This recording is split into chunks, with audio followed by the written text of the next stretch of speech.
to the Failcast. We are back up to full strength for once. I'm Jack, and this is Jesse, my usual Alan Davis. Aw, thank you so much. And Chris and Chris, in other words, Revelo. Hello there, everyone. And Chairman. Hello. Yeah. Hooray. Hooray. Okay, I would like to preface this because Caliban's been on basically every one of the last few podcasts. He and I had something of a falling out. Angry Skype messages were exchanged, and he's vowed to take revenge on me. Not really sure what he means by that. Could you just bake him a cake? Wouldn't that be a peace offering? I'm fantastic at baking, but no, because he lives in Germany. I don't want to pay the postal fees. Oh, yeah. I can't imagine it would be in a great state when it arrived either. Angry Germans. Where have we heard that before? Pretty much. And there we are. I've only been here 10 seconds. I'm already insulting other races. That's alright, we do that every time. Oh, happy days. To be more specific, I do that every time. Well, we got started on insulting specific groups of people before we even started, didn't we? Yeah. It's just what we do here at the Failcast, trying to include everyone. Yeah, the episodes that Caliban was on were basically an hour of Holocaust jokes. Oh, awkward. It's awkward for me because you're making fun of each other's accents, and to me you all sound similar. Yes, because all Americans sound exactly alike. I don't know if that's a compliment That or an wasn't insult. Yeah. I wasn't just going for that. I just thought I'd say it. Oh, yeah. Right, so video games. Yeah. So, video games. Video games. Those are the things which we all have in common. I actually bought Terraria when it was like £2 in a Steam sale. Sounds like a good bargain. Yeah, I haven't played it yet because I'm trying to wait until the end of my my exams and stuff. But I see. I would say I'd play it with you, but the server, well, not servers, but the trying to connect games can be impossible. Unless I'll figure it out. Especially when you're playing SimCity. No, but Terraria is an amazing game. Much better if you play it with more than one person. I played it with my fiancée. We did it on LAN though, so it was a bit simpler. But trying to get a game on the internet is just... Yeah, we did it on LAN. Generally doing it on LAN is the simple thing to do. On LAN. Oh, right. LAN, as opposed to whatever wireless is these days. Yeah. Although it was wireless, it was WLAN, which sounds very strange. I just say WLAN. WLAN. It's basically all WLAN or nothing. all populated by XPs of President Bush, or former President Bush. Oh, God. You said W, it's kind of go. The jokes write themselves. Or whatever jokes there are. I think we're straying dangerously towards controversy talking about Terraria. Why? The whole... Yeah, jeez, wow. Yeah, I'm not releasing... I'm not sure I fully understand what was going on there. What's this business with the the updates and the DLC and the console release and stuff like that? Well, DLC. Terraria was released, and it was great fun. And then they updated it lots, and then they updated it lots more. And then they said, oh, by the way, we're releasing it on consoles with exclusive content that you're not allowed. And predictably, thanks for supporting us. And predictably, the PC players raged horribly. Yes, yeah, they but did. Didn't they recently come out saying that they were going to release that content for PC at some They point? did. They did. And then they also released it to the console. Ah. Yeah, and this is months and months, well, half a year after saying... Wait, so not only did the PC gamers want it to not be exclusive to console, they wanted it to be exclusive to PC? No, they just wanted it at all. Right. They wanted content. They just wanted the content, basically. No. Yeah, I can't remember... Just because of what someone said about, and then they still released it for the console. It's like what happened when Batman Arkham Asylum came out, because I think PlayStation 3 got exclusive Joker content, so you could play challenge maps as the Joker, and of course the Xbox crowd got a bit pissed off at that. It's annoying, because Joker's amazing. Well, it was a bit like that, but the difference was that it started on PC, and they released it on PC, everyone supported it, they paid for it, and then they said, okay, we're turning away from our original fan base and selling it to this new lot with lots of extra content, and we're never releasing anything for you ever again. See, obviously they've gone back on that, and they are releasing stuff for the PC. Well, saying you're not going to release originally content for that's the what they fan said. base that supported you to begin with, that is a bit of a dickish move. I mean, yeah, you shouldn't come out and say that. That's, what even is the content? I can't remember what the original added content was, because obviously I couldn't play it because I had it on PC. I've not played it, so this is really the first I've heard about it, to be fair. No, I don't know what the added content was, but it was a considerable amount from what I know. Although the new update promises that and a lot more, which I'm really looking forward to. Fair enough. I think it's similar to what you see with Minecraft for PC versus console.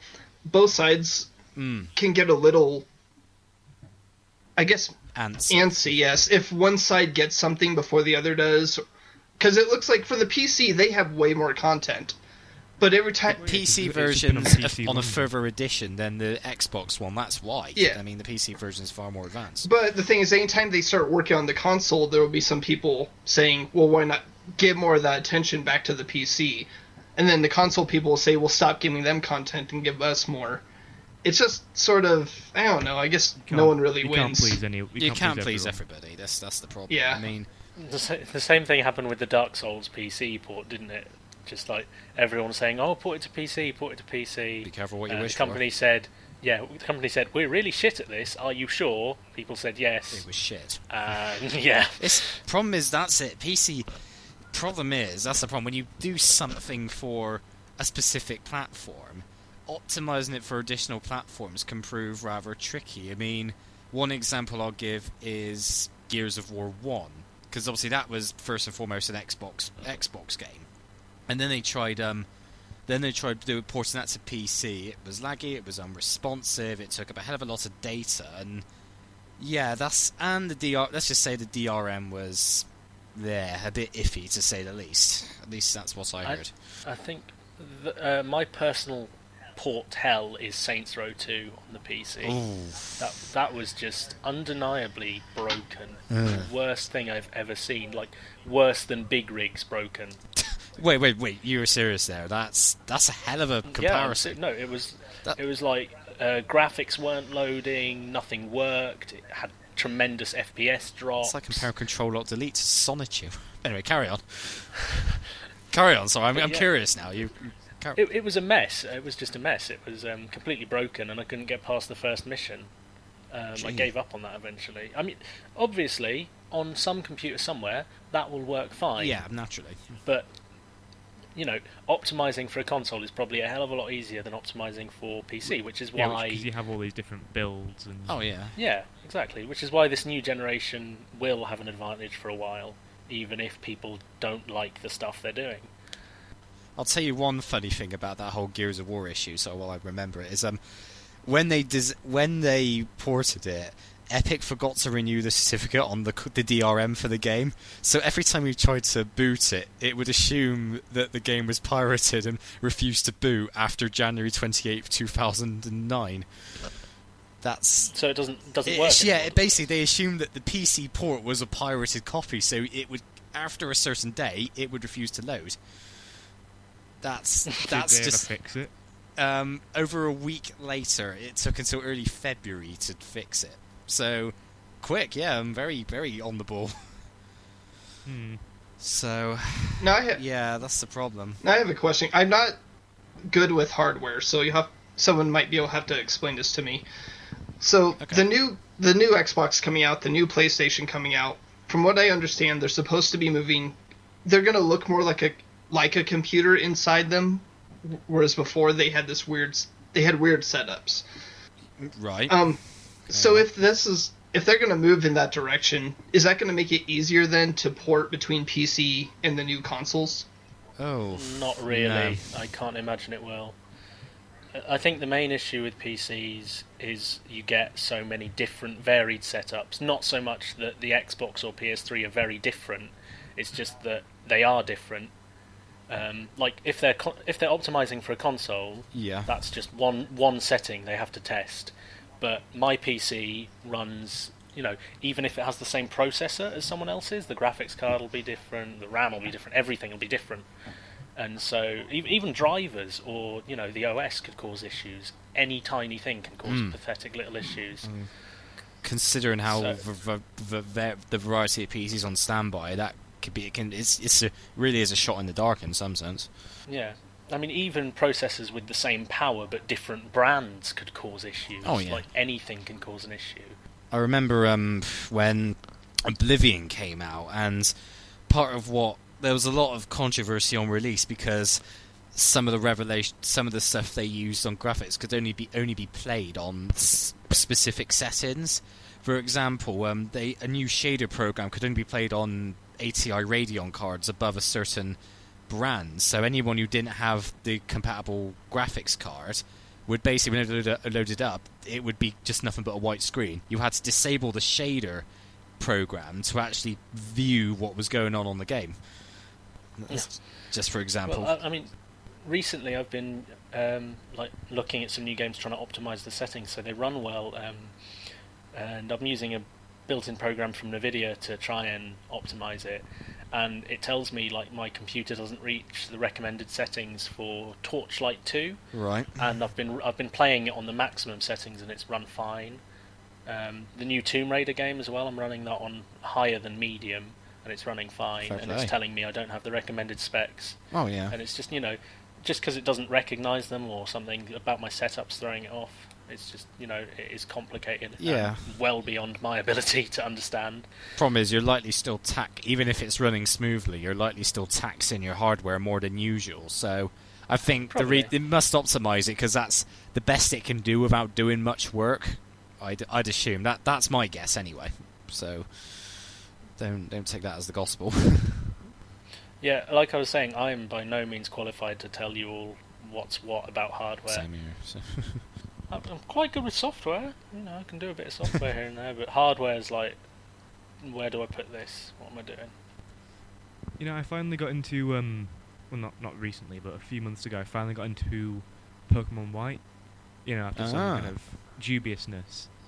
What really annoyed me was that after I really started properly getting into it, we upgraded our router. And basically that meant that I could no longer go online with my DS and fight other people. That sucks. Because I have a DS Lite, and basically the software or hardware or whatever is outdated so that it can't access...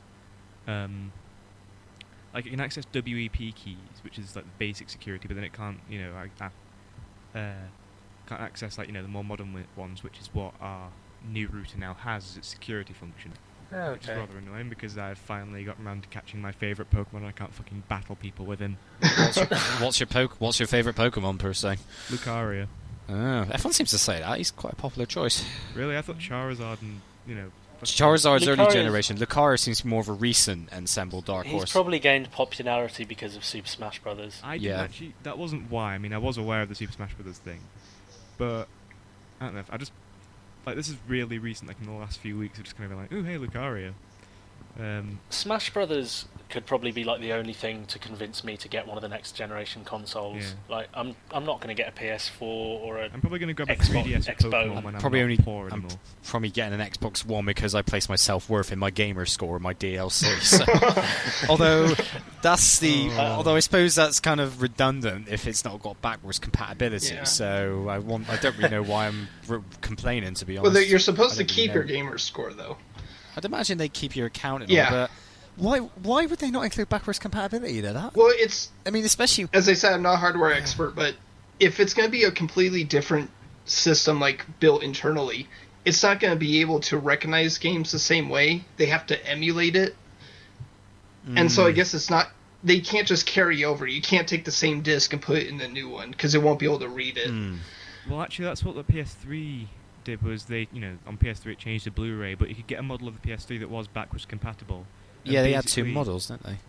Basically, the disc drive had, I want to say whatever you would say, 2 laser scanners were in it, whatever, so that one could scan DVD discs, which is what the PS2 ran on. Yeah. So surely it would just be a case of implementing that. Why? Then that doesn't sound too difficult, really, either. I mean, I'm guessing and from what I can tell, the Xbox One's going to be a Blu-ray.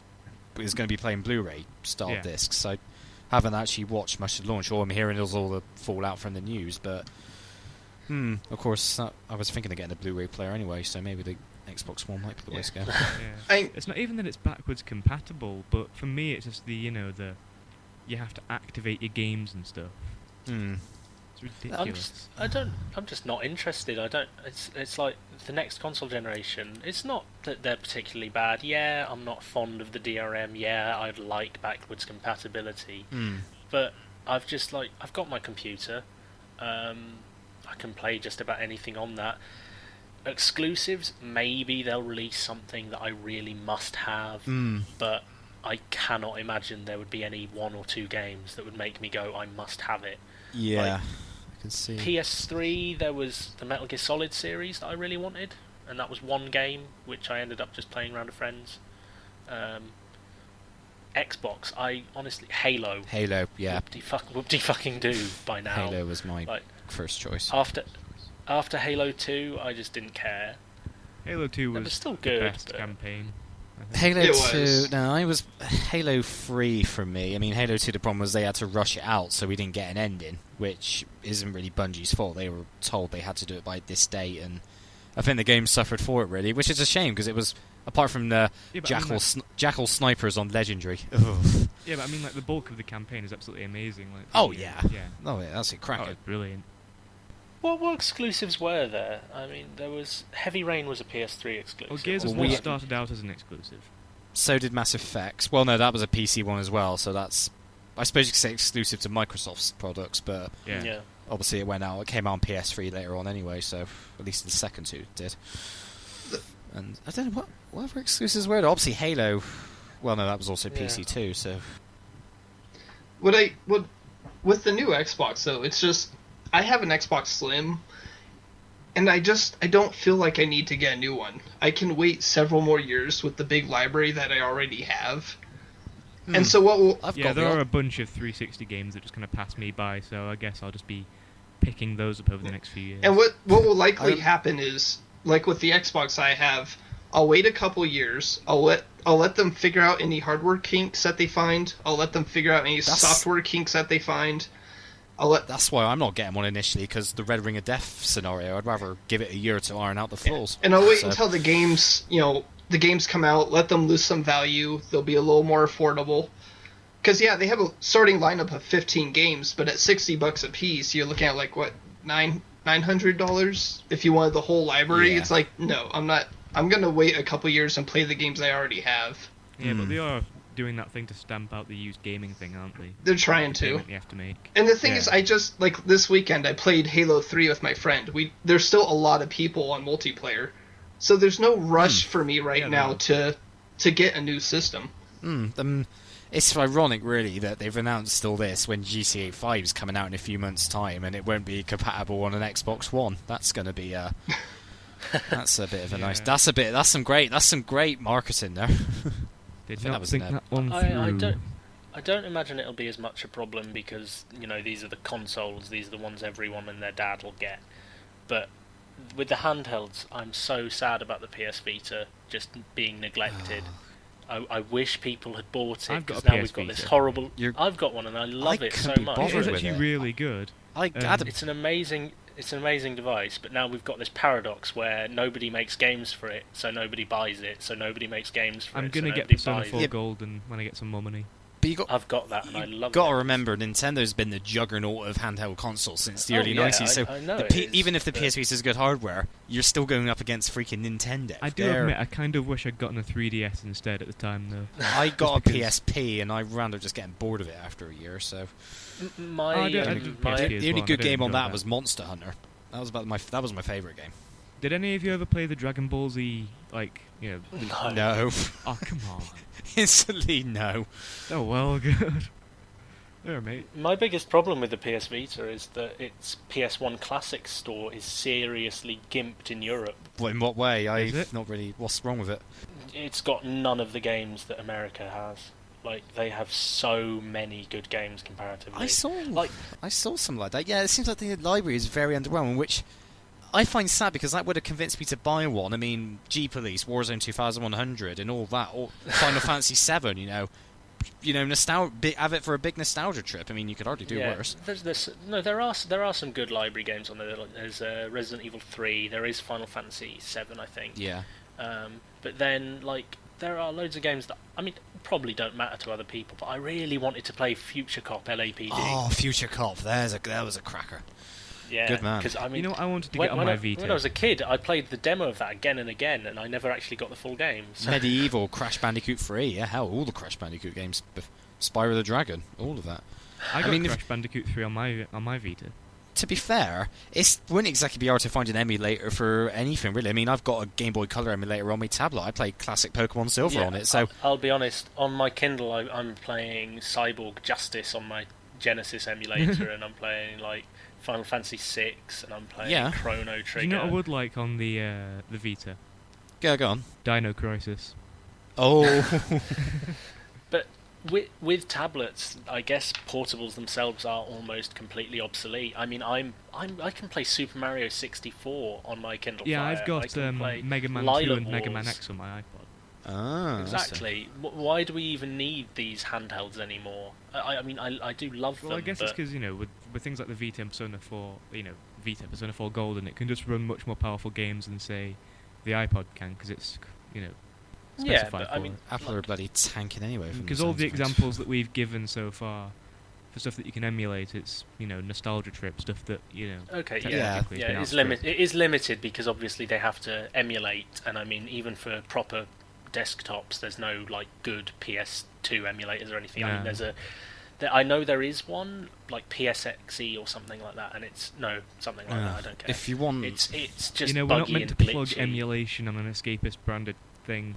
Yeah, I was all prepared to launch into a good recommended Game Boy Color one, but I'm not going to. I think I'll back out of that one now. Okay, just I'm they're just saying aware they that they are bad don't people, work. and with my Mega Man purchases, I'm just going to say I bought them from the App Store. I do actually own every game I've emulated. It's just they're all in my attic because I bought Pokemon Silver, and I've just got it now in a different format. So I've gone through so many in fact, I don't think my TV even accepts the cable that you use to connect to your Sega Mega Drive or N64 anymore. You can get an adapter. Oh, that's going back. You can get an adapter, can you? Yeah. Does anyone remember? I do. My friend has an SNES, and he got a connector. Yeah, I had to guess. For it, so he can connect it into I had to get a special one for my 64. I had to get ones for the older PlayStation 2 because I've still got mine. Does anyone remember MS-DOS? Yeah, I was using DOS. I still use that to open run... Doom. I was running Wolfenstein on it the other day. I was doing a Dune 2 Battle for Arrakis on mine. Oh, Christ. Oh, and there was another game. It was a board game. It was what was it called? Like Heroes or something. But Heroes of Might and Magic? But you could play as an elf or a dwarf or a human, which is very original of them. Yes. I used to play that with my dad and my brother, and I can't remember what it's called. It's driving me mad now. If you can't emulate Tolkien, you might as well rip him off. If you can't beat them, copy them word for word. Nobody tosses a dwarf. Whoa! I don't know what you do in your private time, I think it was Hero Quest. I think it was called actually. Oh no! You can't get any better than the Hitchhiker's Guide to the Galaxy text-based RPG. That's great fun. Hope you remembered to Hope you remembered how to do the Babblefish puzzle, children. Dear. I don't think I ever played that. It's one of the most complicated, frustrating, and yet hilarious games you can ever get. It is hilarious, but it will take every opportunity to... It's like the Dark Souls of text adventures. It was a troll face before the troll face was even an idea, a thing. That's just how it can screw you. It's just like, oh, you've done all this, but did you remember this? Too bad. Remember to pick your mail up before you started the game? Too bad, you have to start all over again. Oh, Christ, that was a... But then again, text adventures weren't exactly friendly in any generation, were they? What was that one where you could actually use a lockpick on your nose, and if you were that bad, you could give yourself brain damage? I've not heard of that one. I'm going to look this up now while you're chatting. But they're the home. You are likely to be eaten by a grue. Yeah, I was literally going to say that. They are the home of the grues. You can't do anything without something killing you. Oh yeah, Leisure Suit Larry. Oh god, yeah, but that had visuals, didn't it? What?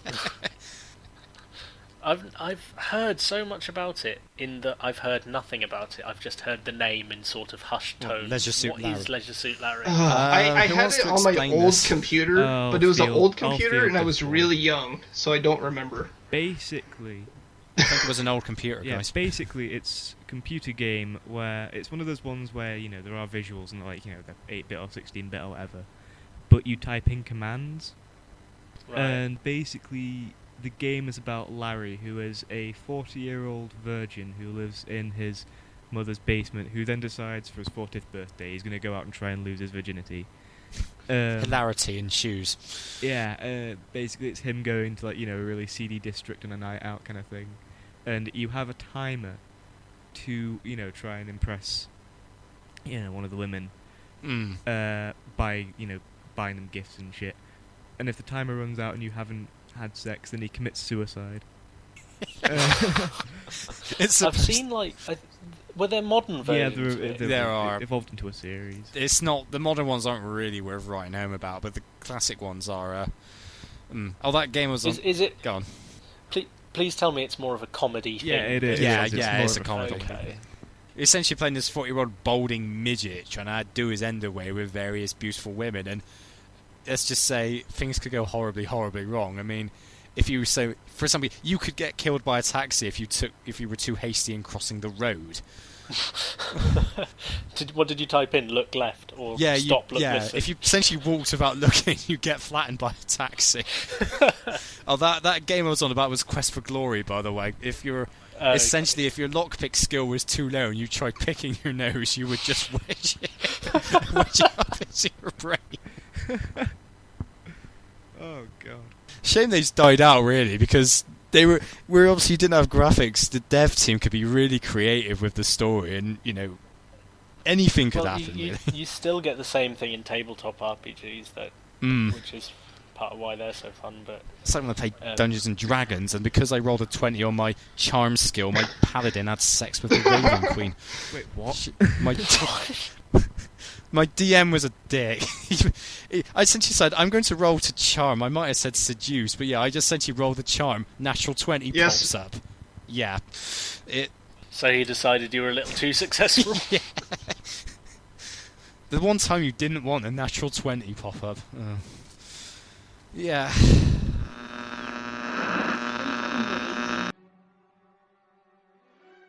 So, Jack, you thought you could escape me. You thought you could drown me and then run from me. You should have known that I would do everything to get my revenge. And if that means that I have to set fire to the world to get you to come crawling from whatever hole you decided to hide in, then I shall gladly oblige and watch the world burn. But today's not the day I set fire to this pitiful world of ours, for I have found a more elegant way to have my vengeance. Today I shall bring down your beloved Failcast and drag you to the depth of madness. I have brought something from your past with me, something you sought to hide in the depth of a long-forgotten thread. Do you remember the fanfiction you once wrote?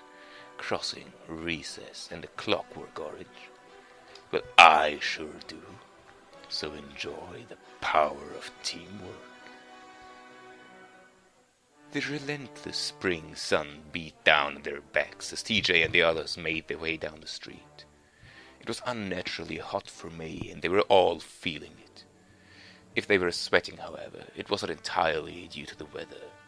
During afternoon recess, King Bob had them brought before his throne to announce a tournament. A game of kickball for full control of the 4 square areas and the tetherball poles. The reason was that Lawson's gang had been overrunning these areas, and finally TJ and Vince had snapped. They had brought a formal complaint before Bob 3 days previously, and the king of the playground had told them to leave him to mull it over. Under ordinary circumstances, they were confident they could beat the 5th graders, but Spinelli wasn't with them. She had fallen from the top of a climbing rope in gym class and broken her ankle. As they made their way to where Gus and TJ would split off from the others, they stopped by the crossroads to continue conversation. "It sucks, guys. Without Spinelli, those guys will whoop us," groaned Gus. "It warms," bellowed TJ, aiming a kick at a nearby lamp post. As he massaged his foot against the pane, an intercity bus came to a halt beside them, disgorging a single passenger. A sharply dressed teenager with fair hair and a bowler hat under one arm. They ignored him as he bent to tie his shoe.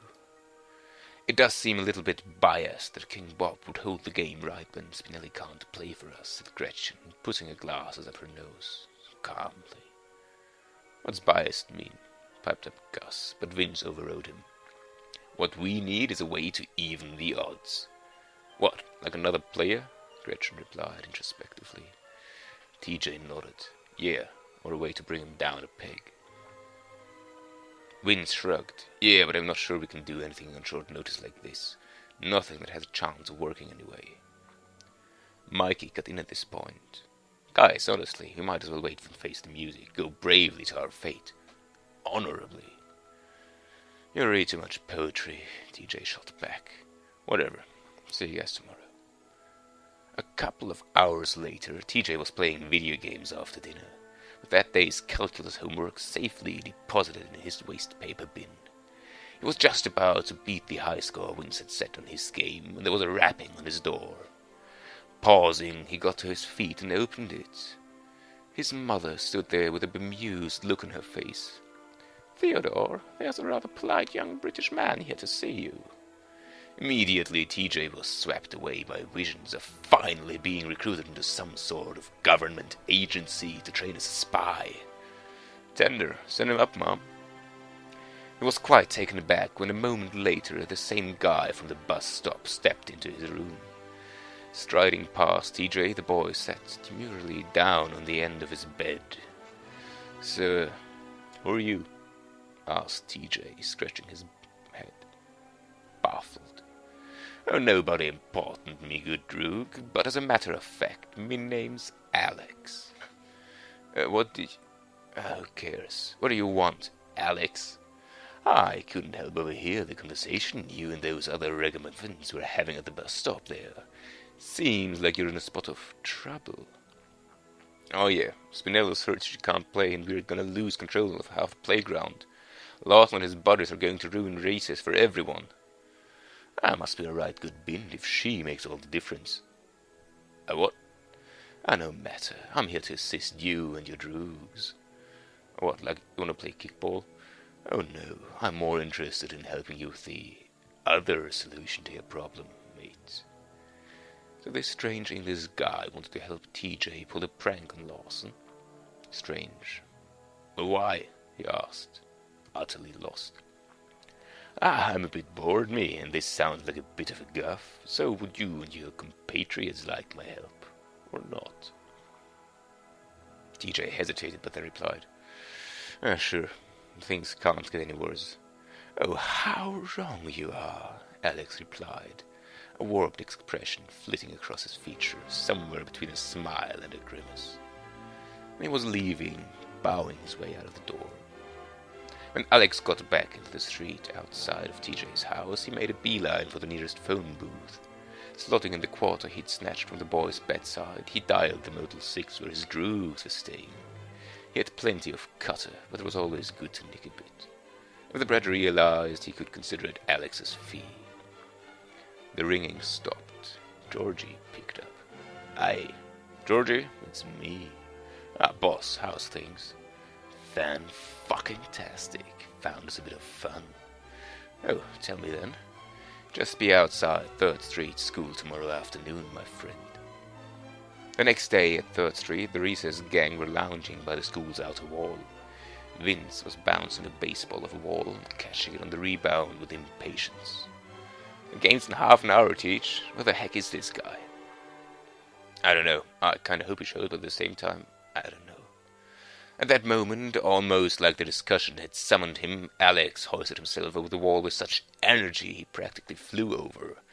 He was now wearing a bowler hat, and TJ noticed one of his eyes had mascara applied. "All right, Let's walk with me, talk with me. Where's the headmaster's office? The what? The principal. Oh, Vince replied. See that window there? That's it. Ah, very good, replied Alex jovially, ignoring the confused and worried glances everyone was giving him.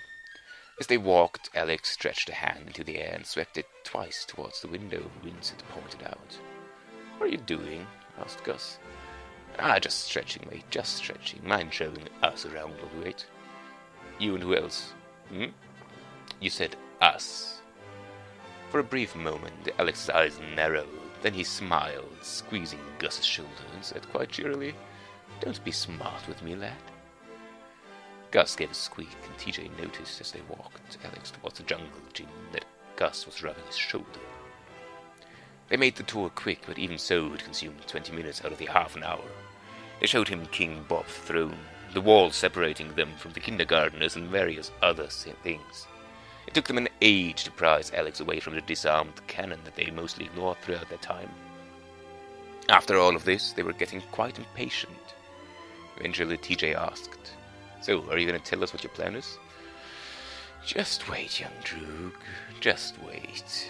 Seriously, what does it even... But TJ was interrupted by the intercom crackling into life. Principal Prickly's voice echoed across the playground, and TJ noticed it was wavering. Can students, even Lawson and Checo Kowalski, report to the principal's office immediately? That will be all. There was a murmuring across the blacktop as Lawson and Checo could be seen peeling away from their group and slinking sullenly towards the main building. Gretchen ran a hand through her hair, thoughtfully. Is it just me, or did he sound a bit distressed? Old Prickly is always a little prickly, replied TJ, grinning. Nice work, Alex. Whatever you did, those guys are going to be in for it now.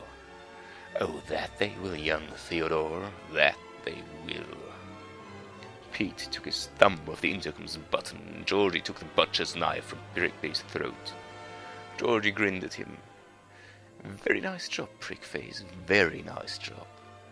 The principal was a mess. His right eye was swollen and going dark. A tuft of hair had been yanked out when Dim had grabbed him and thrown him against the wall. His foot had been broken, and Georgie had jammed his index finger into the electric sharpener as hard as he could, nearly getting it past the first joint before meat and blood jammed the mechanism. On top of that, he and Dim had played noughts and crosses on his back using a knife. Georgie had won. Best 2 out of 3. I've done what you asked. Please just don't hurt me and leave the kids out of this, Prickly cried, his shoulders shaking impotently as he struggled against the duct tape binding him to his chair. Georgie was about to respond when Prickly's secretary's voice came throughout the intercom. Those kids are here to see you. The knife back at Prickly's throat, Pete thumbed the button. Prickly gulped and replied, Send them in, Miss Lemon. Georgie nodded and Dim stood by the door, hefting the meter stick he'd grabbed from a storeroom on the way to the principal's office. Pete and Georgie crouched behind the desk, and several seconds later the door opened. Checo was first through, and Dim's swipe caught him on the back of the head. He fell limply to the ground as Lawson opened his mouth to scream, but was cut off as the meter stick caught him in the throat. Then Dim's hand took the front of his shirt and yanked him through the door, which was slammed shut and locked with the key from Prickly's desk. Georgie stood up with Pete and passed him a pair of his handcuffs. Cuff Sleeping Beauty over there to the radiator. Dim hefted Lawson, who whimpered, What about this twat? Throw him on the desk. Georgie grinned as he began to unbuckle the belt of his pants. King Bob reclined on the throne, hefted by his cronies, scowling as he checked his watch. 10 minutes. They are 10 minutes late. There is no show. Buster piped up. But, Your Majesty, they'll be here. Silence! Do not second-guess your king. If I say they're not coming, and you're short players, as well as absent a captain.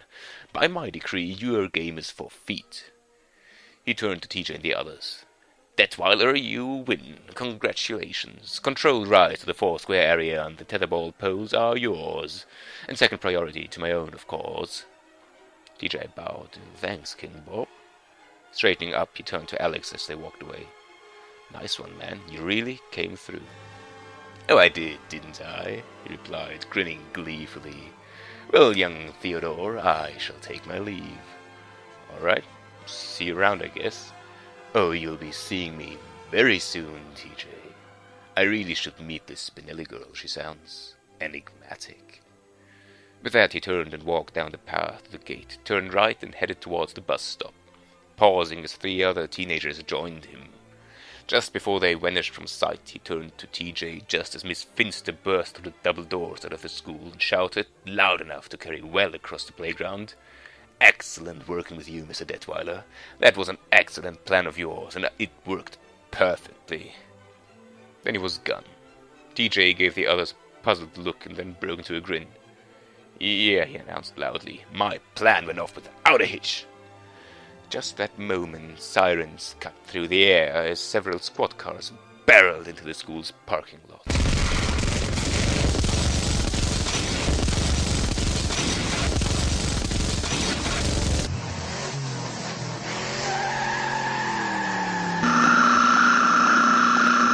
Hey. Whoa, what?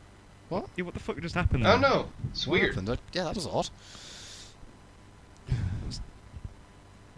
I Zubat used confusion. It was super effective. did not ever think that was ever going to get out there. Not gonna lie. It was only I could sum my feelings up. Yeah, it's I'm a bit speechless, to be honest. Anyway, I guess I got. Yeah, I guess we should. Oh. Uh, So, how about that tumbleweed, people? Oh god, who's left their phone on? Shh, I'm trying to watch the film! That happened, I went to see Star Trek the other day, and we were in the cinema, and of course my mate who sits next to me, he always hates people's phones going off. He's the one whose phone goes off with the sound blazing everywhere. And it was at that scene when... Has everyone seen the film? Right, I won't say what bit it's at for spoilers in case... Nope. Yeah, it was supposed to be sort of an emotional scene, and ruined something by his dramatic, phone going off. no doubt. It was like when I saw Lord of the Rings in cinema, and that scene where Boromir gets peppered with arrows.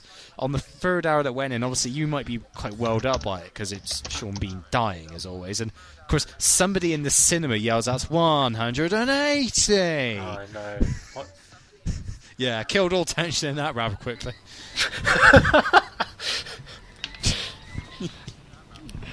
Loath as I am. Right, sorry to about laugh that. at the death That was of Sean actually Bean again. me.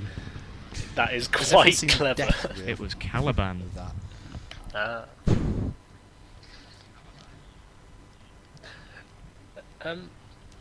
A friend of mine he was forced to watch Mamma Mia at the cinema with his girlfriend, He can't and sing. Pierce Brosnan was in it, and obviously he was Bond. So every time he came on screen, my friend decided it'd be funny to do the Bond tune as loud.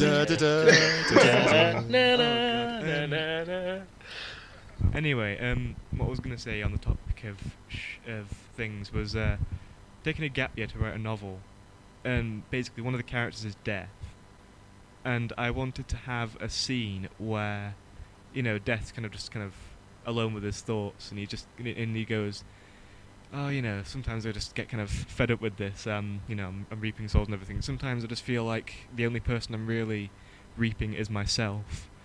And it just occurred to me that if there was a film adaptation, I would have to cast Sean Bean as Death. Oh, that'd be the most ironic casting ever. I know. And I think he could do the role because I want to have Death sort of being personified as a Yorkshire farmer. Oh my word! Just because Death is, he's harvesting the souls. That would be and all quite that. good, yeah. Oh, Chris, I wonder what happened to. Yeah. He's shown us offline on here. There's phones there. I reckon Caliban's got to him. Oh dear. It's like some sort of. he got to me a little He's earlier. gone. God, it's like some sort of weird wasting virus that pops up.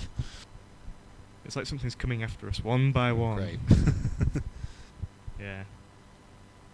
No pressure, guys. I can only assume that that Chairman's really black because he was the first one to die. Oh. Oh. Oh. It's like when it's like in that Resident Evil movie where the black guy gets killed in the sewers, and of course he pops up right at the end and he's unharmed. It's You mean you mean every horror B movie ever except that? Oh he yeah, doesn't exactly. come back. But no, it was like a joke or so. Who would die first in a horror film between Sean Bean and a black guy? The first response was Sean Bean would play the black guy.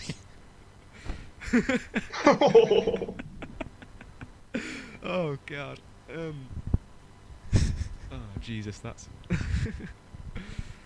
Oh man. Have you heard that Zach Braff is directing a film? Oh god, no! This is news to me.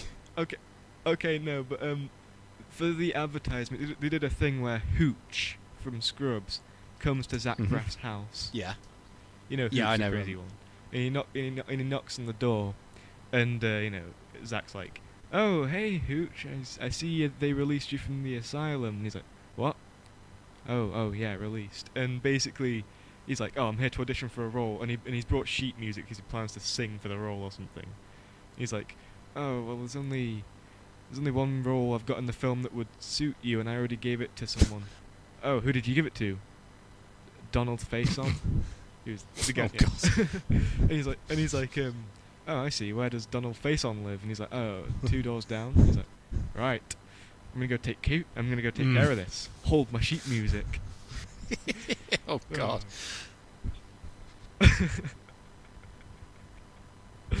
So the part of the advertisement campaign is you don't know whether Donald Faison or whoever plays Hooch is going to end up playing this role until the film comes out. Interesting. Didn't actually know that. Although I'm a bit dubious about a film that Zach Braff directs, considering he had a producer credit in the 9th season of Scrubs, and we all know what happened there. Oh god, I refuse to acknowledge that final season's existence. It ended when... The only good thing about it was Drew. I never watched it. I thought it ended when JD and all that left. I mean, why... It was supposed to end, but it's like, and so that's the story of JD. Or so you'd think if you didn't know anything about merchandising. Jeez. Well, yeah, money makes the world go round, doesn't it, these days? I'm really worried about the 4th season of Community. I've not watched Community. I really rarely watch TV. How I'm only now watching season 2 of Game of Thrones on DVD, so... I thought you were going to say Sex in the City. Oh god, I had... There's a review I put up on The Escapist on the review forum, and I've been basically forced to go see Sex and the City 2 as a favour. Oh my god, that was such tripe. It was... Basically, they basically have the story set in Dubai, and let's just say it's... So it was The Hangover 2. Yeah, but not basically, funny. unlike The Hangover 2, which at least could take the mick a bit, this was borderline insults to Arabic culture. Basically, they seem to imply that it's all backwards, women are repressed, all that jazz. It's just borderline offensive. It was horrible. I mean, how half the time the only person who seems to actually do anything is the horse. I think. So just that. I was going to say, because they have a camel. It's essentially the female equivalent of William Shatner in Star Trek. It's just the fact that William Shatner is infinitely more likable.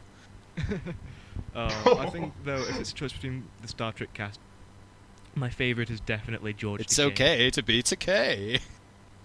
I was It's okay to that be man is Takei. just like that man is a living saint. I mean, I love doing that impersonation. who doesn't? I just started watching Heroes, and I was... Oh, so you're back. Yeah, I am back. Sorry, I thought I'd just jump in. My internet died. Oh. I don't know why. George Takei is Hero's father. Yeah. Like, you have dishonored our family. Who didn't? I couldn't take him seriously. In it. I mean, he was really good. He was very good. He's a good actor and everything. Yeah, he's a good actor. But it's just I just can't help but just think it's okay to be. It's George. Yeah, Takei. every time I see George Takei, I immediately think back to when I watched the roast of William. Oh, he Shatner, went. and George Takei Both came barrels, on, wasn't it? And his opening line was, "It smells like pussy in here." I think. It's he's good in anything, isn't he? I mean, Command and Conquer Red Alert 3. You had a choice. It was either actually that was. Yeah, it was Billy D. Williams and George Takei. No, that was Tiberian Wars. This is Red Alert 3. The problem is that was so hard to choose which faction one. You basically, who did you want as your leader? J.K. Simmons, Tim Curry, or George Takei. I mean, That how would do you have to be Tim decide Curry that? for me, That right? is Tim Curry is the Soviet premier. I mean, He's amazing. seriously, I love they- Tim Curry that was and a- everything he's ever done. You know Doctor Who, that whole thing with John Hurt? oh god. I'm afraid not. Oh yes, I know this. You'll have to fill me in if you want to. Apparently, a lot of people, because it's like, the Doctor's name. And apparently a lot of people in America don't know who John They've Hurt never is. seen Alien. Those poor souls. Souls. Alright, but okay, they don't know who John Hurt is. And so a bunch of people in America actually thought that the Doctor's name was John Hurt. Okay, for any of you, I'm assuming that anyone listening to this has watched Alien because it's the escape. We're on the Escapist. But for those of you who haven't, Yeah, we've got for Jim those of you here. who haven't, think of that chest burster scene in Aliens at the dinner table. The guy who died was John Hurt. Okay, he's also the voice of the dragon in He Merlin. was. I thought, Yeah. Yeah, he was. I did not know that. He's very good. Yeah. I like that Merlin series more than I've I never should. watched. I've You not you watched do it. probably like it a bit more than you should. My favourite thing to come from it, though, is Richard Wilson. Anthony Head in his full costume, sitting on his throne, playing a pink DS. Mm. Fair That- enough. that With is- like the little scar that they put on his head as well. I don't know if Yeah. I can't remember, but Yeah, he had like he put a scar on his forehead. Harry Potter. Yeah. Sorry, what was it? sorry, it's too obvious. Anthony Head Oh, is but amazing. I was going to say something. Fuck. It'd better be your appreciation of Anthony Head. He is. Anthony He is Head is pretty quite awesome. good. Sure, Merlin, John Hurt. You have Rick. Oh yeah, yes. On a tangentially related thing about Aliens New, because Jim Sterling is a massive fan of them. See, I have a bunch of people from the Escapists, not like big ones, on my Facebook friends list. That means I've got like Nazrin and Thy Name Is Mud Okay. and that, which means I occasionally see statuses that have been posted by Jim and people, and one that I saw posted by Jim was, I think this says a lot about the Jimquisition fan base when on multiple occasions I've been emailed pictures of photographs of me with semen on What? them. What the blazes? Whoa. Do I dare ask why you do that anyway? Jeez. Oh, I was in stitches. I was really annoyed that you didn't have You're annoyed you didn't put a picture of it up. Sorry. friends of friends comment enable, just because there was so much I could have said my about that. Well, I want to know why are people doing this? I mean, if that's what you enjoy, then more power to you. Because it's Jim, clearly. I'm amazed how much his fan base has grown. His reaction, the community's reaction to him at the beginning was intense. It was hostile, wasn't it? It was. Oh, I didn't like him at first. Oh, but yeah. I think Oh, he's yeah. No, hilarious now. I didn't like him at first either, but I didn't want to kill him and rape his face. I tended like to most just, of the yeah, community I didn't seemed really to regard regard him in the first. I just thought, well, I'm not watching it, so not my place to judge him. But I thought it was Yeah. probably the same people that wanted to kill his family and rape him that are then sending him the pictures of jizz on them, because let's face it, psychologically speaking, that's how they're going to show strong emotion. internet of any tough kind. guys, ladies and gentlemen. It's like So that. speaking of these, sorry. So it's a bit like I don't know if you've all heard of Lacey Green, but I know she basically quit her own show for a bit because some people started sending photos of her apartment and threatening to kill her or something like that. And What? yeah, that Okay, I don't know who Lacey Green is, but Yeah. poor woman. you can YouTube it. She's not bad. She's pretty good looking. So there you are. There's eye candy for you. Anyway. Okay. You know what's really creepy though, when I'm just browsing random YouTube videos and I'll come up on some, random dime a dozen female vlogger, and then you scroll down and you always get the comments that Mostly about boobs. are creepy. No, it's not even like boobs. It's the ones that are like, I just want to let you know I think you're really beautiful. It's like, what Whoa. the- yeah. There's always Yeah. one. It's the ones who are like they are the They ones try and who be would polite But it about still yeah, it. comes they're off the as ones who would creepy. white knight. They're the ones who would say they're the nice guy. I'm such a nice guy. Why not the goth gold? They're so nice, guy. I just want to Yeah. draw over a woman's boobies. They're the ones who would say they're friend zoned rather than just. Yes, you because know. women are just going to give you sex at the drop of a hat. I mean, granted, nobody would complain if that happened, but that's not how the world works, people. Some people might complain. The friend zone was just invented by guys as a way to justify, just a way to make it seem like they aren't the ones at fault. I mean, if a girl doesn't like you, they've obviously not. If she doesn't like you, either that means you've done something wrong, or she wants to be friends and I don't. Yeah, it's just like, she wants to be friends and I don't. It's just like, I don't see why people take it to the extremes that they do, because that's if they want to be friends, then hell, never friends. If someone just wants to be friends with you, yeah, that's their right. And if you can't handle that, then just cut that person. I mean, it's no loss to you. Either you say, well, that's it, good luck in the future, or you've made another friend. I mean, either way, you're not really losing anything, are you? There is a friend zone in the sense that you can be friends with someone. There isn't a friend zone in the sense that maybe she has done this to you. She can't just go, you are in the friend zone. It's like she just wants to be friends. Exactly. It's not That's some all it is. malicious conspiracy. Yeah, it's not some. I do think a lot force that traps you and destroys your freedom. I think a lot of comments online, though, if they don't have a picture or an actual name, I do wonder how many of those are actually trying to be honest when they're saying stuff like, "Oh, you're pretty," versus just people typing it in. Just like, "Oh, she's a girl. I'm just gonna do it because I can," and yeah. Yeah, well, it's just like, okay, maybe they are pretty, but that's not That's with the exception of people like that woman that does gymnastics with the really big eyes. I said big eyes. What? You've lost me here. Yeah, I'm not sure what you're talking about either. Basically, she's clearly just using a kind of boobs to get subscribers and shit. But anyway, the point is that aside from that, Justine. That's not why they're doing this. A lot of people just genuinely want to voice their opinion in the same way that lots of vloggers do, like the Vlog Brothers, and really them being pretty doesn't come into it. And it really just... Well, I don't remember who it was, but I remember someone had got real angry because someone had been introduced at a conference by, and the lovely Miss whoever it was. And they're like, why did you have to include the word lovely? Like, we don't do that with guys. Yeah, we don't say... when I'm introducing the podcast, I'm here with the completely sexy-ass looking Jesse Hughes. Well, damn straight. You don't use any adjectives, as much as I'd like to. You don't use any adjectives, let alone ones that are, about appearance. You don't even... the only time I would ever really include an adjective is, or description in any sense is when I'm doing a joke in the introduction. We should do this, we got this twat Revelo, this little... we got this fucker Jesse, and we got this little soddier Chris. What else? Well, see, if I voiced my actual opinion, then you guys wouldn't want to do more episodes. No, I still would. I just find it funny. We have the venerable Binnsyboy. Oh, yes. Well, I just let people call me Jack on this because I know they don't give it down. Sorry. Yeah, I think we can all agree we're not doing this for the subscribers. No, we're doing this because we enjoy it. Maybe we should sex the show up a bit. Bow chicka wow wow. Bit of dodgy sax, and you never know who we're gonna get. Yeah, for the intro, we should have dodgy sax and sort of a pan shot of a city, and then during the talk, we can have us all on the cam. Oh, Revelo, this one's to you. You know when Doctor Who first came back with Christopher Vastly Eccleston? underrated Doctor. I think a lot of people have forgotten about him. Yeah, he is a good Doctor. Not least because he's northern. And because he looked pretty badass in that leather jacket, but...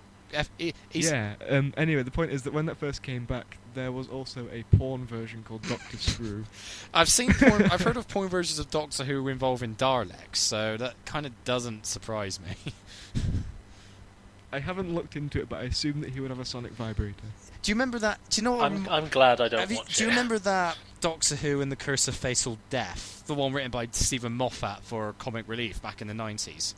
Do you mean the one with Rowan Atkinson? Who I think would have made a great Doctor in real life because it's Rowan Atkinson. That guy is just... Yeah, just if he played it exactly like Blackadder. He did. That's what he did, really, was he? He just played it Blackadder style, but...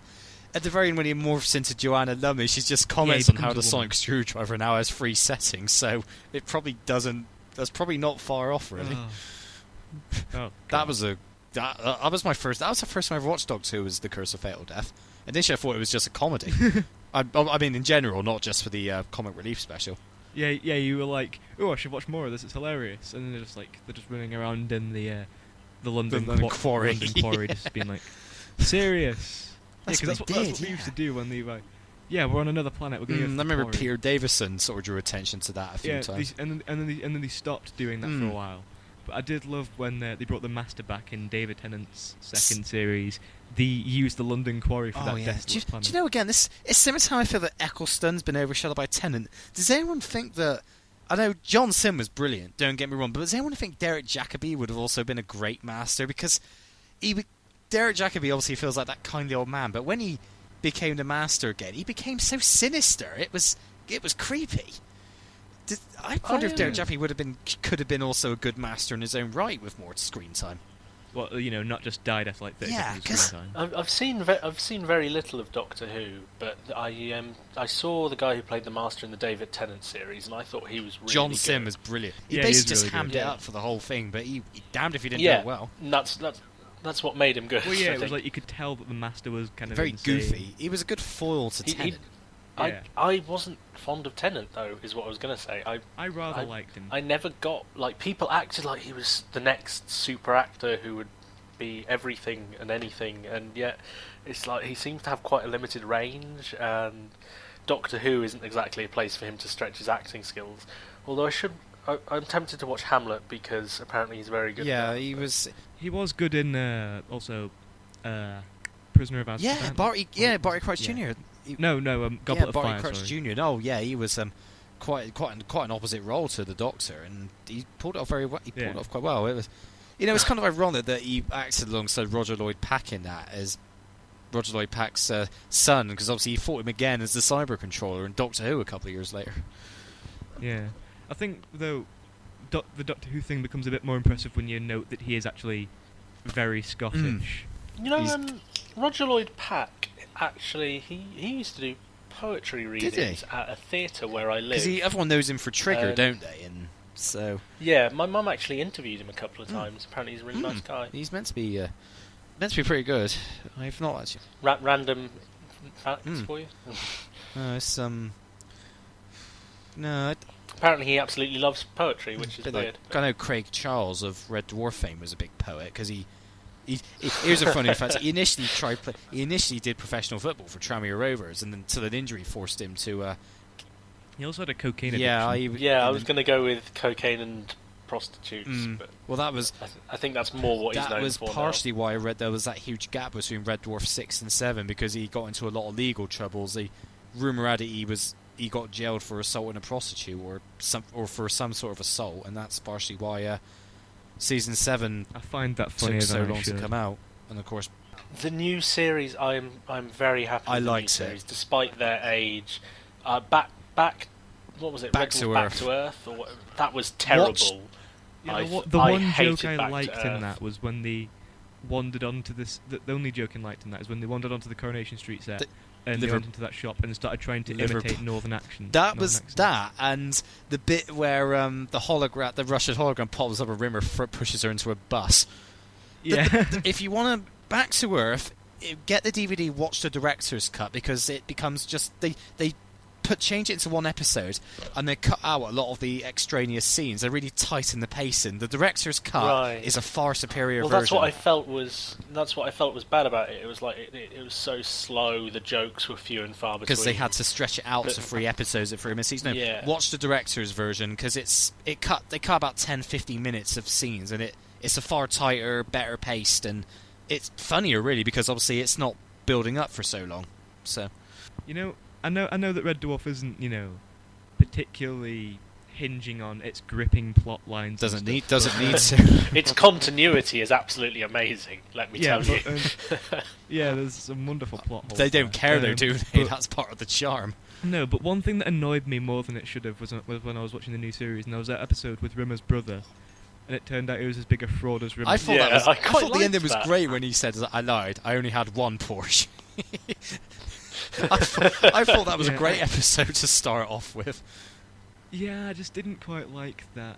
They kind of changed Rimmer's brother. I don't know, kind of thought that... I think, though, it makes sense they did it, because obviously Rimmer's always tried to pretend that he's successful and ravish, and obviously, remember in the first series he said to his mother thought he was Rear Admiral Lieutenant General Rimmer. So the fact that Yeah, Rear Admiral Lieutenant General Rimmer, and he said it's getting embarrassing. I should be The Commander-in-Chief of the entire whole universe. So I think the fact that the rest of Rimmer's brothers are just as big a liars as weasels as he is really isn't surprising. I think it actually makes perfect sense.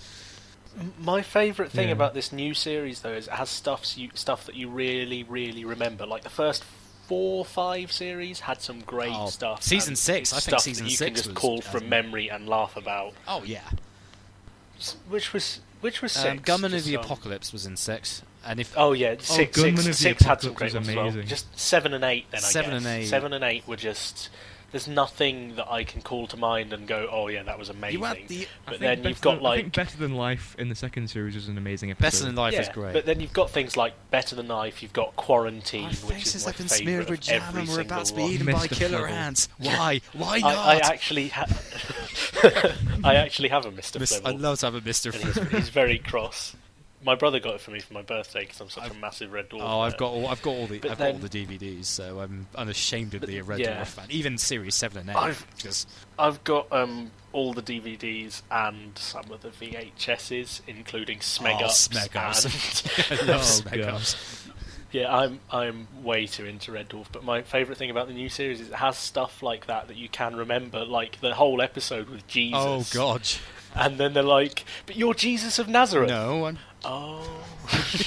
Oh no, and the second was like, Crichton, as Commander Officer on the ship, I order you to give the new computer 36 double D breasts. Oh, yes. I think it was 36 double D, I can't remember, but... Something like that. And then there's the conversation with Lister's dad. Oh, yeah. That's just so amazing. That was brilliant acting from Craig Charles. That must have been very difficult to pull off for it, and make it look natural, but they did it. It was a big return to form. As good as, say, Series 3 to 6, I don't know, but certainly better than Series 7 and 8. It's definitely... speaking of Series 3, Crichton's immediate reappearance in the third series.